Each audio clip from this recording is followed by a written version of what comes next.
My daughter was a jinx. The first word she ever spoke, as a toddler, was die. No one took it seriously at the time, but the very next day, her grandpa was hit by a truck and killed. When my daughter started kindergarten, her second sentence was, "The snow by the door is red." Her grandma went downstairs for a walk and was instantly killed by a flower pot falling from an upstairs window, staining the white snow crimson. My husband was distraught. He wanted to get rid of our daughter. My daughter then uttered her third sentence, "Daddy, watch out for cars." My husband was terrified, not daring to step out of the house, but he tripped on a toy car in the living room, suffered a brain hemorrhage, and died on the spot. I cried, begging my daughter to shut up, to stop cursing her own family, but her expression remained cold, devoid of any remorse. "Mommy, don't go near fire." I completely broke down. On Christmas Eve, I climbed onto the rooftop. I didn't want to burn to death, so I chose my own way to die. But as I jumped, someone below was setting off fireworks. The brilliant fireworks exploded, hitting me, and I plummeted to my death amidst the shocked screams of onlookers. My daughter stood on the rooftop, watching me, her face utterly expressionless. Even in death, I couldn't understand why the daughter I had cared for so meticulously would curse our entire family. When I opened my eyes again, I was back to the day my daughter first learned to speak.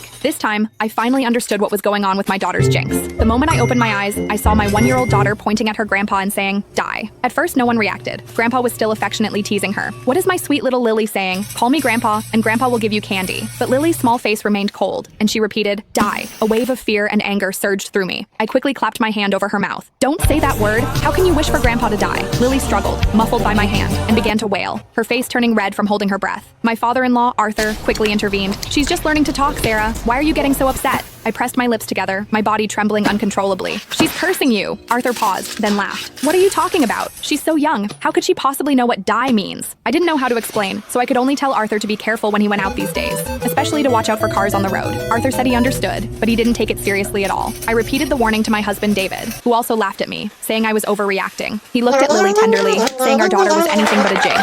He even tried to comfort me. "Sarah, are you having postpartum anxiety? Maybe you should take a break and let my parents take care of Lily for a while." A sudden chill ran through me. I immediately shook my head. No, absolutely not. What if Lily cursed someone else when I wasn't around? But a sliver of hope remained in my mind. What if the previous incidents were just accidents? I hadn't let Arthur leave the house for days, and I'd even put away all the toy cars. I was terrified of a repeat of what happened to David in my previous memory. After a few days at home, Arthur got bored. "I'm just going for a walk in the garden downstairs. Don't you worry about it." I warned him repeatedly not to go anywhere near cars, but Arthur still had an accident. He missed a step while going down the stairs, tumbling all the way down. His head landed precisely on a protruding nail. Arthur died on the spot. When the ambulance arrived, they immediately called the funeral home. My mother-in-law, Martha, knelt beside Arthur, sobbing uncontrollably. How could this happen? But her usually kind husband was gone forever, unable to hear her cries. David rushed back from work, his eyes immediately red with tears. Yet, he calmly contacted relatives and friends, preparing Arthur's funeral. I held my innocent daughter, overwhelmed by guilt and self-blame. But Lily remained perfectly innocent, as if nothing had happened. I pinched her cheek, making her look at me. "Lily, tell Mommy, why did you say that word? Why did you have to curse Grandpa?" But my daughter couldn't answer. She cried even harder.